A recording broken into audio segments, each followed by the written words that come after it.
ఈ పాకిస్తానీ జెండాలు, ఈ పాకిస్తానీ ఆ సింబల్ ఏదైతే ఉంటుందో ఆ కంట్రీ సింబల్, దాన్ని బెంగళూరులో కొందరు హిందువులు ఏం చేసిండ్రు, రోడ్డు మీద అంటే ట్రాఫిక్ సిగ్నల్ దగ్గర రోడ్డు మీద ఇట్లా స్టిక్ చేసేసారు దాన్ని. అది స్టిక్ చేసే విధంగా ఉన్నది వెనక ఆ స్టిక్కరింగ్, దాని అట్లా స్టిక్ చేసేసారు. ఒక 4-5 వరుసగా రోడ్డు వెడల్పున స్టిక్ చేశారు. అంటే రోడ్డు ఎవరు దాటినా అటు వచ్చినా ఇటు పోయినా కూడా దాన్ని తొక్కాలి, దాని కాళ్ళతోటి తొక్కి ఇక దాన్ని తొక్కుంటూనే పోవాలి, బండ్లైనా దాని మీదకి ఉంటేనే పోవాలి, అట్లా చేసేసారు.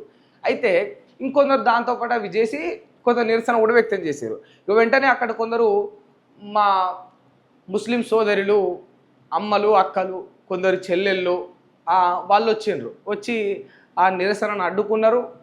ఏదైతే కిందేసి తొక్కుతా ఉన్నారో వాటిని పీకేసి వాళ్ళ గుండెలకు హద్దుకున్నారు. ఇక రిటర్న్ అక్కడ కంప్లైంట్ పోలీసు వాళ్ళు వచ్చిర్రు. అదంతా కూడా కొంచెం వాగ్వాదం అయ్యేసరికి ఏం చేసిర్రు పోలీసు వాళ్ళు కూడా అంటే